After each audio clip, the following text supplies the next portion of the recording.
देख रहे हैं सुदर्शन टीवी। मध्य प्रदेश राजस्थान, एक साथ एक आवाज, न पक्ष न विपक्ष, सिर्फ निष्पक्ष समाचार। रतलाम जिले की जावरा तहसील के गांव कलालिया में श्रीमद् भागवत कथा का आयोजन गांव के पवन सोनी के निवास स्थान पर किया जा रहा है। भागवत प्रवक्ता संजय शर्मा सरसौद जिला मंदसौर के श्रीमुख से कथा सुनाई जा रही है। कथा 29 जुलाई से शुरू हुई, जो 4 अगस्त यानी कल कथा का विश्राम होगा। कथा में श्री कृष्ण जन्म उत्सव बड़ी धूमधाम से मनाया गया।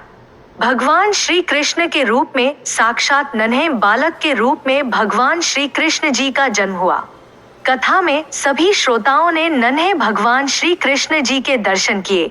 सभी ने जयकारों के साथ ही कथा में भगवान के जन्म पर फूलों से स्वागत किया।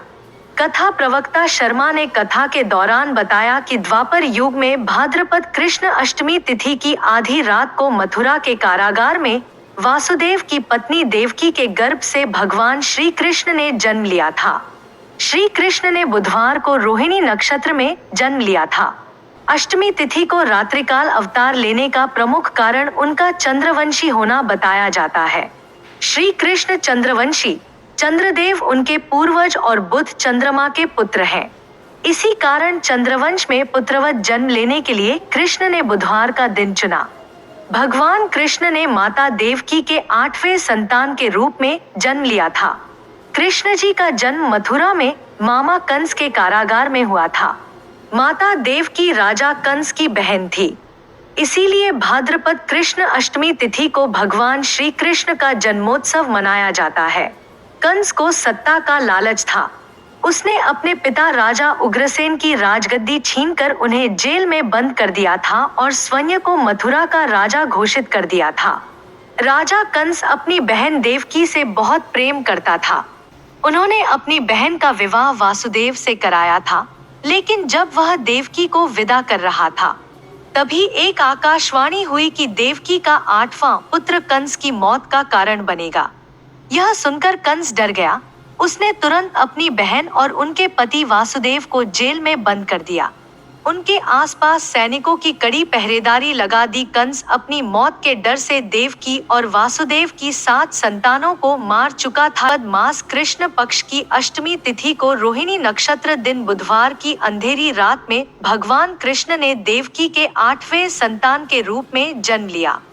श्री कृष्ण के जन्म लेते ही कोठरी प्रकाशमय हो गया। तब तक आकाशवाणी हुई कि विष्णु जी ने कृष्ण जी के अवतार में देवकी के कोख में जन्म लिया है। उन्हें गोकुल में बाबा नंद के पास छोड़ आए और उनके घर एक कन्या जन्मी है, उसे मथुरा लाकर कंस को सौंप दें। भगवान विष्णु के आदेश से वासुदेव जी भगवान कृष्ण को टोकरी में अपने सिर पर रखकर नंद जी के घर की ओर चल दिए। भगवान विष्णु की माया से सभी पहरेदार सो गए। कारागार के दरवाजे खुल गए। आकाशवाणी सुनते ही वासुदेव के हाथों की हथकड़ी खुल गई। वासुदेव जी ने टोकरी में बाल गोपाल को रखकर सिर पर रख लिया और गोकुल की ओर चल पड़े। वासुदेव भगवान कृष्ण को लेकर नंद जी के यहाँ सकुशल पहुँच गए और वहाँ से उनकी नवजात कन्या को लेकर वापस आ गए। जब कंस को देवकी की 8वीं संतान के जन्म की सूचना मिली, वह तत्काल कारागार में आया और उस कन्या को छीनकर पृथ्वी पर पटकना चाहा, लेकिन वह कन्या उसके हाथ से निकलकर आसमान में चली गई।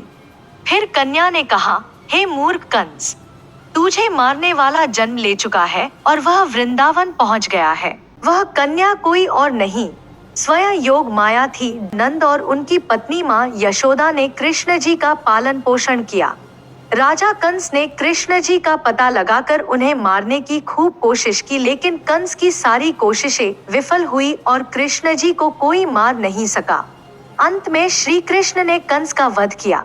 राजा उग्रसेन को फिर मथुरा की राजगद्दी सौंप दी।